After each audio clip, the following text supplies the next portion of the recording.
এই যে সামনে যে মানুষগুলো দেখা যাচ্ছে ওই পাশে, ওইগুলো হচ্ছে বাংলাদেশের লোক। ওরা হচ্ছে বাংলাদেশের পর্যটক, আর আমরা এখানে নৌকোতে বসে আছি, আমরা হচ্ছে ইন্ডিয়া। একটা মজার জায়গা এখানে। এই যে 4-5 হাত দূরে যে লোকগুলো, সেই লোকগুলো হচ্ছে সব বাংলাদেশের। ওরা বাংলাদেশ থেকে ঘুরতে এসেছে, আর আমাদেরকে ওইখানে যাইতে দিচ্ছে না, কারণ আমরা হচ্ছে এই পাশ থেকে হচ্ছে ইন্ডিয়া, এবার মাঝখানেই হচ্ছে বর্ডার করা আছে এদের। ওই যে দেখতেই পাচ্ছেন, ওই যে বিএসএফ ক্যাম্প এখানে। এই যে মাঝখানে হচ্ছে এই যে নদী, ডাউকি নদী, এই সাইডটা হচ্ছে বাংলাদেশ, এই সাইডটা হচ্ছে ইন্ডিয়া। আমাদেরকে যাইতে দিল না, বললো না, পাসপোর্ট ছাড়া ওইদিকে যাওয়া হবে না। খুবই একটা মানে খুবই ভালো একটা জায়গা এবং খুব মজা লাগে জায়গাটা।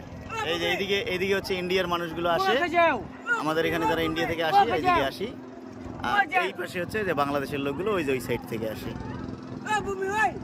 মজাদার জায়গা।